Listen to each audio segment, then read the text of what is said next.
Hello, beautiful and handsome world changers. Welcome back to the Nomad CEO Podcast. I'm Ken's your host, and today I have the honor to have a new friend of mine on the show who is a total rock star, and she's based in Romania, Adelina Mihaescu. And she is incredible. She's a nephrologist and has been working since 2008 in the largest university nephrology clinic in Western Romania. And as much as she's enjoyed treating patients, she's really come to see that her greatest impact has been achieved through educating students. And so she ended up joining the teaching staff at University of Medicine and Pharmacy in Timișoara in Romania. And she's just progressed step by step through every stage of her academic career path until attaining the rank of a full professor. So that's already so cool. I'm so pumped to ask you these questions. Now, what's really beautiful about her story is that the most important period in her professional development back in 2008 was when she was at the International Society of Nephrology, and she was a fellow there at Hammersmith Hospital in London. And she learned nephrology from exceptionally skilled physicians. So now, fast forward to 2023, she actually received the most dedicated faculty member award from the University of Medicine. She's super cool. And it's an honor that, who wouldn't be proud of that? And so after taking several personal development courses, she came to the conclusion that a large part of the good physicians that they can do for their patients, it really lies in communicating with them as effectively as possible about their illness, treatment, and concerns. So she's going to share some of that magic with us today. And really from her experience, many of the doctors in Romania may not do this particularly well. And I could say that's likely that case in other parts of the world as well. And so she decided to organize a doctor-patient communication course. I can tell you right now, at least people in the US are fired up about that. and it's actually in its third edition and has had tremendous positive impact on its participants. So Adelina, thank you so much for taking the time. Welcome to the show. Thank you. Can't wait. Yes, I'm so excited to dive in. So first and foremost, I just want to cover some basics here for people that may not know what a nephrologist is. Would you mind sharing what that is with us? Basically, it's a kidney doctor. We have two kidneys. Kidneys filter the blood and excrete the toxins and water in the urine. So there are two types of doctors that take care of the kidneys. One are the nephrologists, that are the medical doctors that take care of the medical problems. They treat with medication, they lower blood pressure, they do a lot of wizardry actually there to protect the general health of the patient. And the other type of doctors that take care of the kidneys are the urologists. Those are the surgeons that remove stones, remove tumors, and any type of diseases that need intervention with stents or whatever. So we are the medical kidney doctors. Wow, that is incredible. It's a much needed area to, detox the body, let alone everything else that it does. So I'm really curious, Adelina, what got you into that, to study kidneys and now impact so many students and understanding them as well? Well, to be really, really honest, I always wanted to be a doctor to help people. And I started in my medical career as an intensivist. So anesthesiologist and intensive care doctor as a junior doctor. But during my medical years in medical school, I had a mentor, a very good professor of nephrology, who actually taught us a lot about not only kidneys, but a lot of the connections between the kidneys and the rest of the body. So during my juniorship in anesthesiology and intensive care, I discovered that I don't connect and I don't communicate too much with the people. The patients there are very severely injured. They are in a coma or something. So I missed this communication part. So I changed my specialty. And the other specialty that I chose was this nephrology because of my mentor, who really got me into this thinking, connecting dots between diseases and the physiology of the human being. So that's why I became a nephrologist in the end. Wow. Wow. That's incredible. And I would love to dive into more of just key things that people can look out for if their kidneys are not in the healthiest state and signs that that may show them. And, just any prevention techniques, approaches rather, that you recommend for people. And then I definitely want to dive into some other aspects of your journey. So yeah, what would you recommend for people? I mean, because this is the thing, I don't think most people walk around, thinking of their internal organ health each day, right? That's Yeah. a good, yeah. However, I think a lot of times it's just we don't know what we don't know. And so I love what you do and your passion for educating people, because when someone listens to this now, they're going to start thinking about it, and like, oh, that is a really important thing that I need to be mindful of and how to keep it as healthy as possible. So anyways, would you mind sharing, what it looks like when someone has unhealthy kidneys and the symptoms that arise from that? Well, kidneys are very, very interesting organs. They do not fail. They are really strong and courageous. So they don't fail just like that, and they don't tell you just like that. They don't scream, I am hurting and I am hurt. So you actually have to look for signs that the kidneys are failing. And these signs can be really small and under the radar. You have to really look for them. So there are a type of patients who have to look for kidney problems all the time. And these patients are diabetic patients, hypertensive patients, and patients with obesity, because these are the main killers of the kidney. So the kidneys start to suffer, and then they lose some of their workers, which are called nephrons.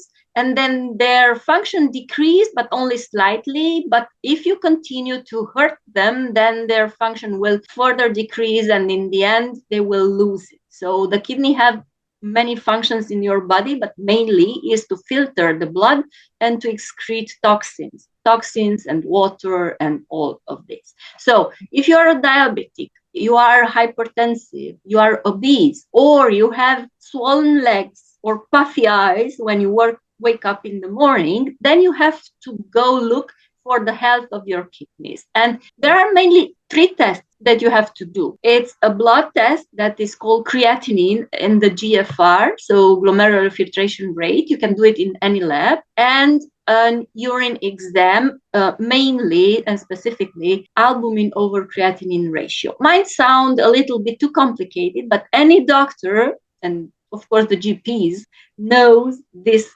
things, and probably they check on this type of patient. But anyway, if you want to know as a human being, are my kidneys okay? Do they function well? Are they suffering from something? Then these 2 tests, so creatinine, serum creatinine, and albumin over creatinine ratio in the random urine, are the ones that tells you that 99% of the kidneys are fine. So ask your doctor to do it. I don't know what's the situation in other parts of the country. In Romania, you can go to a lab and ask for yourself if you paid for them, and they're very cheap. But also you can go to your doctor, and the doctor has the possibility to do this test reimbursed by the national health. Yeah, no, that's awesome. I appreciate you sharing that. And can you speak to what would cause a kidney to become unhealthy? Like other lifestyle choices we make, what contributes to that? Yes. So mainly everything that hurts the body entirely. So it has an impact on the metabolism of the body. And diabetes, obesity, hypertension,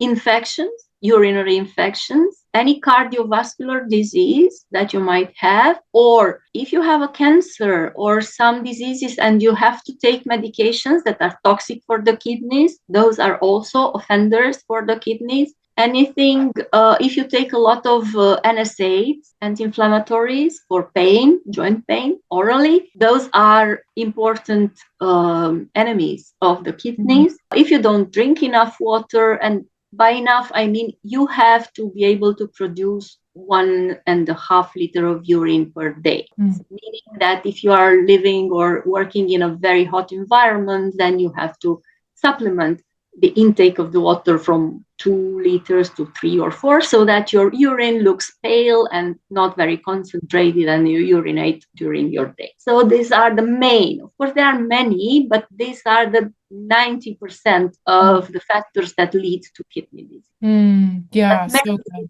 Diabetes, obesity, hypertension. These are. Okay. Yeah, no, that makes total sense. And the choices that led to those things then compound to kidney issues. Yeah, absolutely. Could you speak to something that I found in just speaking about health in general and just the narrative in our society, or at least from a Western perspective, is the idea of detox being, I'm going to do this crash thing, like this crash diet or 3-day cleanse or 21-day cleanse or something to detox my body. And then I'm not going to think about detox again until I feel really toxic and inflamed. And would you mind sharing on the fact that detoxing is a thing that all of the cells in our body need continually to stay healthy, let alone the kidneys, and just how you would educate people around understanding detox and thinking about that as a daily ritual, detox practices, if you will? Yes. Well, basically in life, as I see it, nothing works if it's very extreme.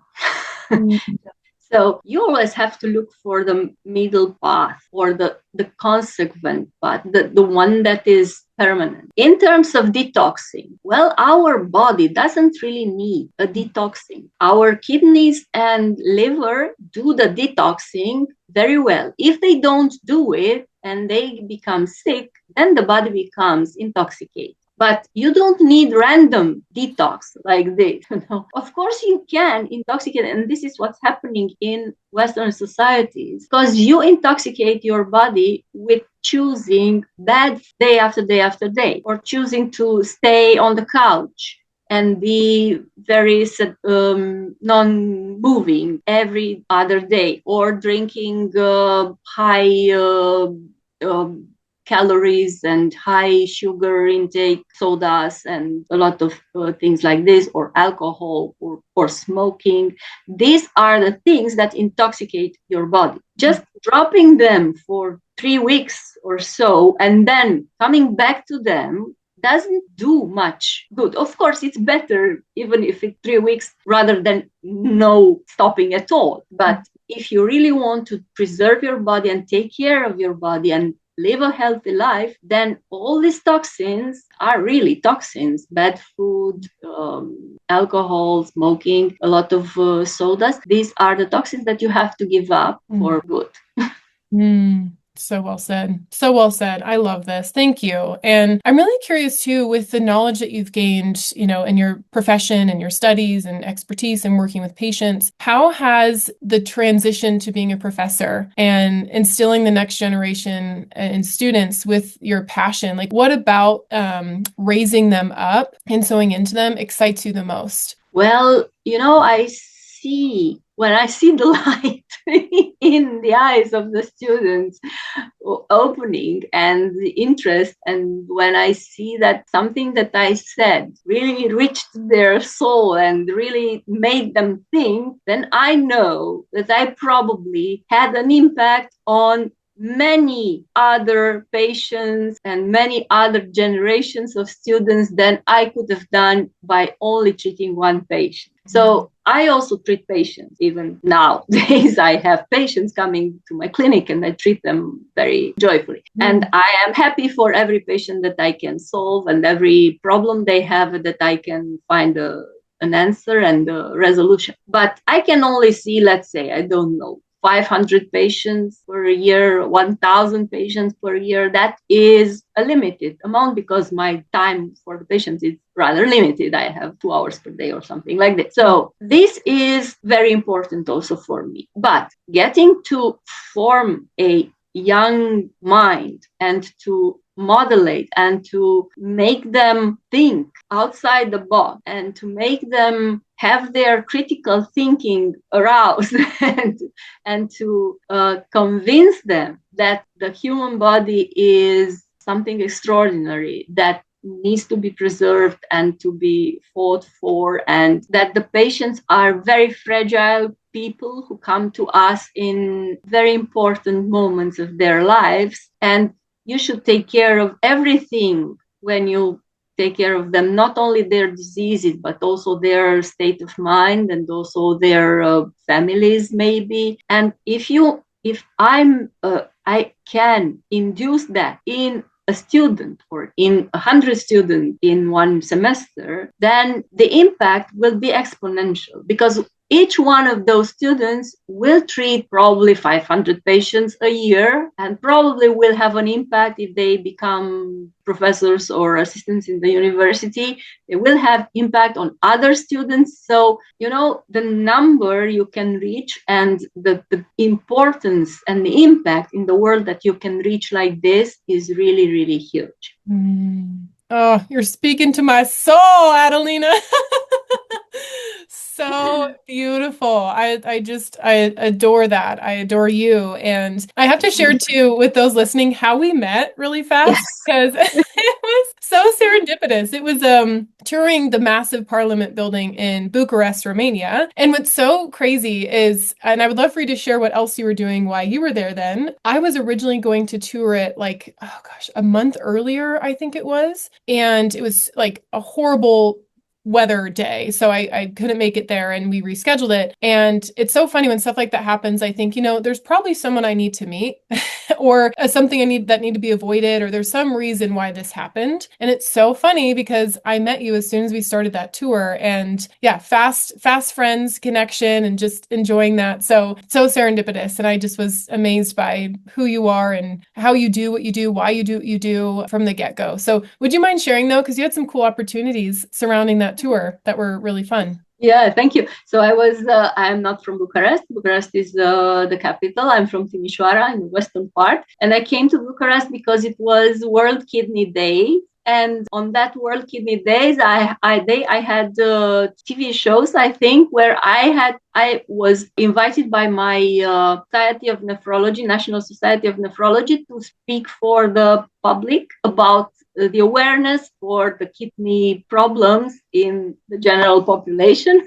And I had like 3 or 4 hours free. And I said, well, I am here. I've never seen this huge building that everybody talks about, the House of the People, and I want to see it. So I went there and I found you. And yeah, definitely it was time for us to meet. And we did connect a little bit. And I told you that I am doing communication course for the doctors, because I think the doctors are very good in what they do, but unless they know how to connect with the patient, they will not give the patient everything they can give, because I'm convinced that the patient is a partner in its treatment. So the doctor doesn't heal the patient. The patient is the partner in this partnership between doctor and the will of the patient. So the doctor can provide the knowledge and the possibilities available at that moment in medical wise, but the patient takes the decision, and the patient will do the work actually and will suffer the consequences or the whatever side effects the treatment will have. So I think there is a partnership here, and the doctor can be as well intended as it wants to be, and it can be as well prepared medically as it wants to be. But if he cannot let the patient know about its intention and how it can help, or that he wants to help or she wants to help the patient, then the patient will simply refuse, and that will be a missed opportunity. And I've seen that. I happen to do that also with my patient, and I still have remorses because I couldn't make very transparent or make very clear for the patient what I can do and I cannot do for them, and how is this partnership going to be. So this is happening all the time. So we said, okay, the patients are patients. We cannot change them. We can raise awareness for some medical conditions, but the first thing we have to do is to change ourselves, to be able to speak on the patient's language, to tell them in such a way that they understand what we want to say. So maybe this is not the case, and it's not a problem in other societies, but I'm living in Romania, and in the Romanian society and within our medical profession, this is a real. Yeah. Thank you for sharing that. And thank you too, Adelina, for sharing your journey with it. And it's so beautiful out of that, not to put a name to it, but I think of like there's purpose in the pain, and you figuring out, oh my gosh, I wasn't probably trained in how to have these conversations and to connect and take all the medical knowledge and expertise that you have and then translate it to someone that's going through whatever, it looks like their illness looks like for them. So I'm curious, if I were a doctor and you were having that conversation with me to better connect to my patients, what are a few things that you would encourage me to do in that conversation? Well, first of all, you should be very, very present in that conversation. You should be so present that the patient feels that you are there for them, not checking your phone, not checking notes, even medical notes, looking straight to the patient, not in a very scary way, but looking in the patient's eyes and connecting with them and understanding that maybe your opinion is not also his opinion, or your point of view or your view on the problem is different than the patient's view. And I do in my training in my course, communication course, I start with showing the patient, that dilemma when there is a piece of paper on the floor and it's written a 6 on it, and somebody is sitting on one end and sees a 9, and the other one is sitting on the other end and sees a 6.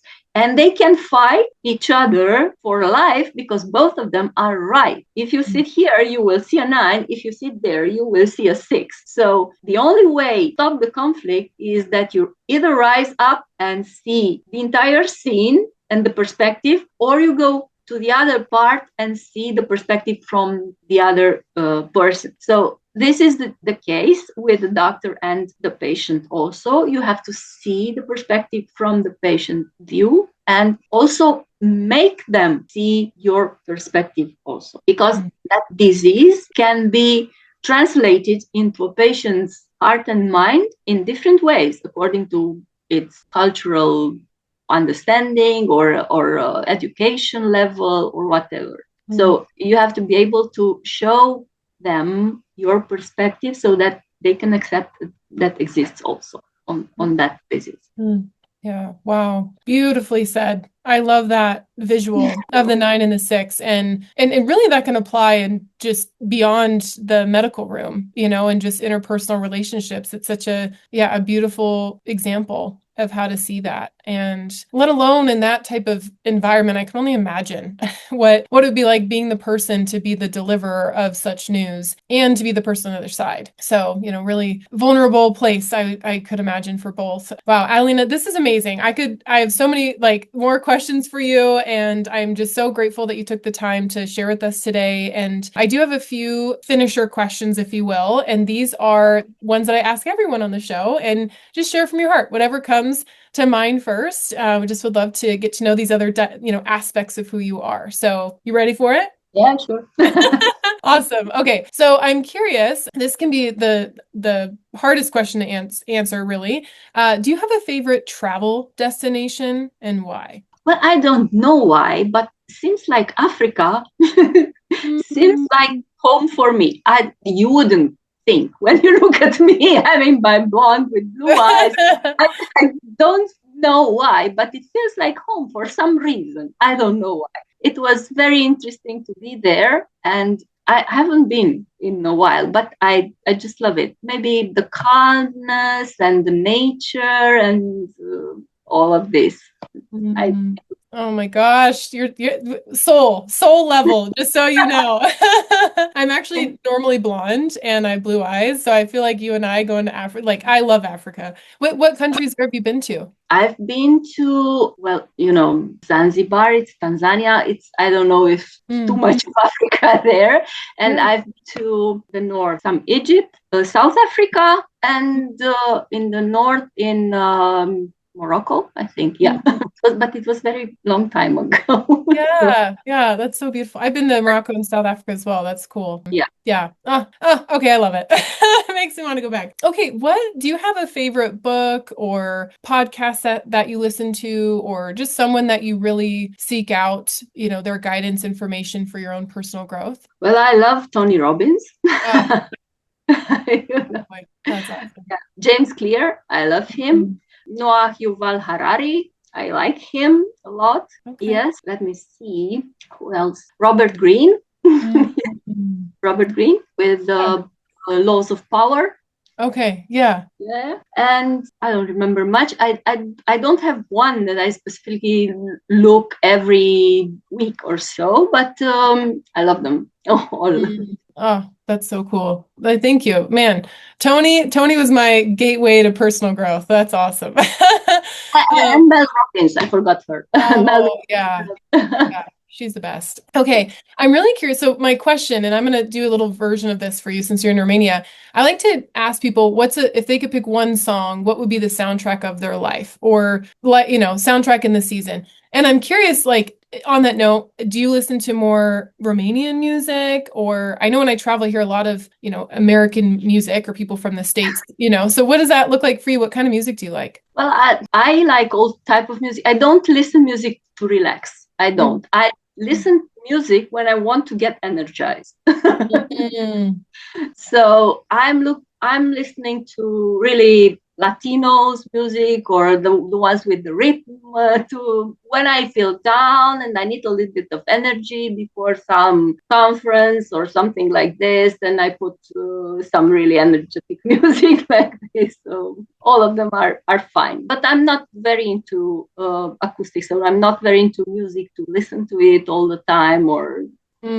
I love that. Do you find yourself dancing like when you have the high energy on? Yeah. Okay. I love it. Okay. It's kind of a random question. I just think they're kind of fun do you remember the last time that you laughed so hard that you cried or you just couldn't stop laughing? Yes. What would you like to share the story around it if you're comfortable? Oh, not really. It's something probably nobody would understand because it's something when my husband says something so serious with a serious face, but so twisted, interesting, humoristic, only we can understand because it's something about us or something about what's happening, with some, I don't know, even a sound or something. Well, I can laugh for hours, and when I remember it, I laugh continuously. So something like this. I cannot pinpoint you some expression or something because probably would seem boring, but it's in the context, and when he has that, then I can cry laughing. Yeah. Oh, I love it. I love. How cute. That's so fun. Okay, final question for you, Adelina. This has been amazing. Thank you so much for sharing your heart and your mission around educating people, working with patients, raising up the next generation, and understanding what the kidneys do and how important it is, and how to be safer and healthier when it comes to them. And so, this final question, I want you to imagine that you have a stage and you're speaking on that stage and you have the entire world listening. And it's a chance for you to give a speech that would be a legacy that could impact them, that you would impart on the world. What would that speech be? Oh, you mean the subject? Yeah. What would you say? What's the highlight of what you would say in your world-changing speech? Okay, some like a phrase or something, right? Mm-hmm. Yeah, or just your message, your overall message. My overall, no pressure. Huh? I know, it's a tough one. This is a stage, just say it, but no pressure. Yeah. I already know you're gonna do great. So this has been amazing. Yeah. Well, I would say that every small little good thing matter. So no matter what you do, if you do to the highest of your knowledge and your capacity, it's the most important thing that you can do. And you cannot change the world completely, entirely in all, but you can start with those next to you. And you never know how far a change can go. And this is something that everybody can understand. It goes both ways. When you do something bad, it also has a lot of impact. So be aware of your actions and your words and your reactions. And if you cannot do it all the time, just say I'm sorry and try next better. So Probably beautiful. something that I said to myself, you know. But that's usually what the message is what we need to hear, what we needed to hear. And so that was really beautiful. Adelina, you're incredible. I am so glad that we've connected. I'm so grateful you took the time today. I know you are a high demand woman and you have a family and you do so much for other people. So thank you for taking this time. It's morning for me, evening for you. So I hope that the rest of your evening goes great. And thank you so much. And I'm really excited for people to listen to this episode and share it with friends. Thank you very much for the Yeah. opportunity. It was really important, and it looks like a miracle that we've met. Yes. If there is only that's my main driver. If there is only one person that is changed into better by my words or my actions, then it's a good thing that it happened. Mm-hmm. Well said. Well said. Thank you so much, Adelina. Everyone, share this with friends. This is incredible. Save this to come back to. And thank you again for taking the time. Bye. Awesome. Bye-bye.